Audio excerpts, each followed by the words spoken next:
Good morning. हमारे पास जो patients आते हैं आईवीएफ के, और जो कहीं कहीं से घूम के फेलियर हो के 3-4 बार अटेम्प्ट किया, फेल हो गया, ऐसे पेशेंट हर हर एक कंसल्टेंट के पास जाते हैं। तो उनका एक नॉर्मल क्वेश्चन होता है कि मैडम हमको कैसे प्रिपेयर करना है, अपने आप को हम कैसे प्रिपेयर करें ताकि हमारा सक्सेस हो।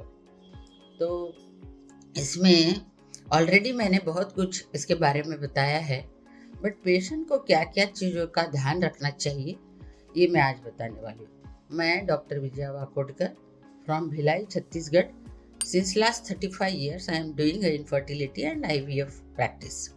सो जैसे कि इन लोग को सब पता रहता है, क्योंकि ये ऑलरेडी इस प्रोसीजर के आदि है, 2-3 बार कर चुके हैं, तो इनको मालूम है कितने इंजेक्शंस लगते हैं और क्या प्रोसीजर होती है।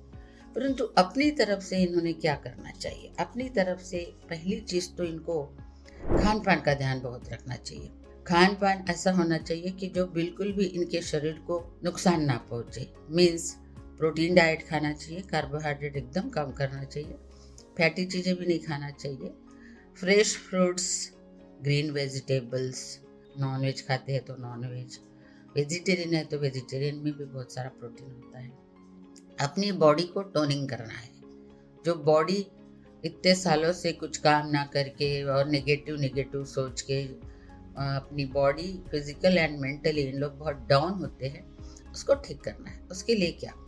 खान पान हो गया, then exercise. Early morning walk जरूर करना चाहिए। कुछ योगा के एक्सरसाइज करना चाहिए जो पेट की चर्बी और पीछे बटक्स की चर्बी को कम करे, क्योंकि उधर ही अपना यूट्रस एंड ओवरीज है। अगर एक्सरसाइज करके, योगा करके, पेट के आसन करके इनकी चर्बी कम हो जाती है और पेट एकदम बढ़िया हो जाता है, सपाट हो जाता है, तो blood circulation the uterus and ovaries improve होता है। हमको एग्स भी अच्छे मिलेंगे अगर ब्लड सर्कुलेशन अच्छा हो और आपकी बॉडी एकदम एक्टिव रहे। डिटॉक्सिफिकेशन ऑफ द बॉडी ये करना है। देन स्ट्रेस नहीं लेना है। स्ट्रेस तो इनको मुझे लगता है दुनिया का सबसे ज़्यादा स्ट्रेस इन्हीं को होता है, क्योंकि इन लोग 24 आवर सोचते रहते हैं कि मेरा प्रोसीजर अभी भी सक्सेस नहीं हो रहा, अभी आगे होगा कि नहीं, मैं माँ बन पाऊंगी कि नहीं, कि मैं ऐसे ही रहूंगी। ये सब उनको दिन में चलते रहता है। इसके लिए ये है कि आप अपनी हॉबी डेवलप करो, कुछ भी हॉबी, जो कुछ आपको अच्छा लगता है। म्यूजिक अच्छा लगता है, कुछ गेम्स प्ले करना है, या कुछ गार्डनिंग करना है, नीटिंग करना है, किताबें पढ़ना है, सिंगिंग अ सॉन्ग, भजन सुनना है, भजन गाना है।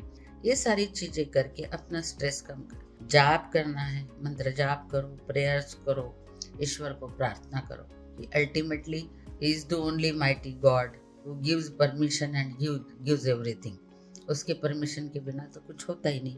हम अपना प्रयास करते रहते हैं। ये हो गया। देन क्लिनिक सिलेक्ट करने के लिए भी थोड़ा सोचना चाहिए कि जिस क्लिनिक में अच्छे एम्ब्रियोलॉजिस्ट आते हैं, जिस कंसल्टेंट को बहुत एक्सपीरियंस है और उनका क्वालिटी कंट्रोल बहुत अच्छा है, ऐसे जगह आपको मिल जाएगा। ये तो सारा चीज़ आज ऑनलाइन होता है, या पर्सनली जाके आप पता कर सकते हैं। आप बातचीत करेंगे, आपको पता चल जाएगा कि कौन मैडम ठीक है, कौन सा क्लिनिक अच्छा है। ये सब करना चाहिए। जब प्रोसीजर हम करते हैं तो इंजेक्शंस लगाते हैं, बहुत आराम से और खुशी से इंजेक्शन लगाना चाहिए। हर इंजेक्शन के पीछे पेन हो रहा और मुझे ये हो गया, मुझे सहन नहीं हो रहा, ये सब बातें नहीं करनी चाहिए। खुशी से इंजेक्शन लगाओ। एक प्रीकी तो लगता है, बहुत ज़्यादा कटपिट तो होता नहीं। पूरे प्रोसीजर में कहीं पे भी कटपिट नहीं होता। बहुत मिनिमम एनेस्थीसिया ओम पिकअप के लिए देते हैं 15-20 मिनट का, उसके बाद आप नॉर्मल हो जाते हैं। ट्रांसफ़र के लिए हर एक पेशेंट को एनेस्थीसिया देने की ज़रूरत नहीं। बहुत ही रेयर केस में हम लोग कुछ सिडेशन वगैरह देते हैं। तो ये प्रोसीजर का कोई बाव बना के नहीं रखना चाहिए, इसको बिल्कुल इजी गोइंग वे में लेना चाहिए। एम्ब्रियो ट्रांसफ़र करने के बाद जो मेडिसिन डॉक्टर साहब प्रिस्क्राइब करते हैं वो टाइमली लेना चाहिए, बिल्कुल टाइमली। एक भी गोली या एक भी इंजेक्शन भूलना नहीं चाहिए। जिस टाइम बोला है उस टाइम। एंड खान पान बहुत अच्छा रखना चाहिए एम्ब्रियो ट्रांसफ़र के बाद भी। बहुत से लोगों का खान पान थोड़ा मुश्किल होता है, किसी को कॉन्स्टिपेशन हो जाता है, किसी को लूज मोशंस होता है, खांसी सर्दी होती है, फीवर, वायरल फीवर, ये सब चीज़ नहीं होना चाहिए। बॉडी की इम्यूनिटी डेवलप करने के लिए भी आपको अच्छी अच्छी चीज़ें खानी चाहिए, स्प्राउट्स खाना चाहिए, ड्राई फ्रूट्स खाना चाहिए और ग्रीन वेजिटेबल्स खाना चाहिए। सारा नॉर्मल डाइट लेके भूल जाओ कि आपका एम्ब्रियो ट्रांसफर हो गया। जो 15 दिन होते हैं एम्ब्रियो ट्रांसफर के बाद और बीटा एचसीजी के बीच में, they are the most critical. उसमें पेशेंट बहुत ही स्ट्रेस में रहता है, उसको आपको अच्छे से मैनेज करना है।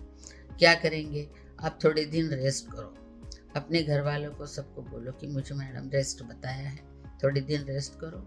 सब लोग आपको बहुत अच्छा कोऑपरेट करेंगे कि सबको पता है, घर वाले भी सारे परेशान रहते हैं कि अभी तो होना चाहिए इनका, तो पैम्पर करते हैं आपको। तो वो सब चीज़ अच्छी बात है।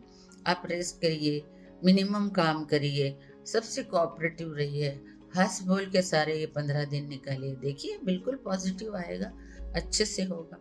एंड देन एक बीटा एचसीजी पॉजिटिव आने के बाद इमीडिएटली आपके डॉक्टर के पास आपको जाना है, क्योंकि वो एक बार पॉजिटिव आया तो बस मान के नहीं चलना कि बस हो गया मेरा काम। लगे लगे लगे 2 दिन में 3 दिन में फिर बीटा एचसीजी रिपीट होता है। आगे 3-4 बार हम बीटा एचसीजी रिपीट करते हैं, ये देखने के लिए कि वो डबलिंग हो रहा है कि नहीं।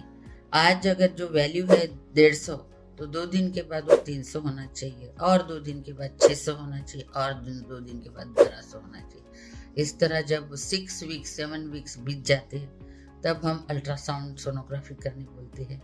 उसमें धड़कन आई कि नहीं और प्रेगनेंसी कैसी है ये पता चलता है।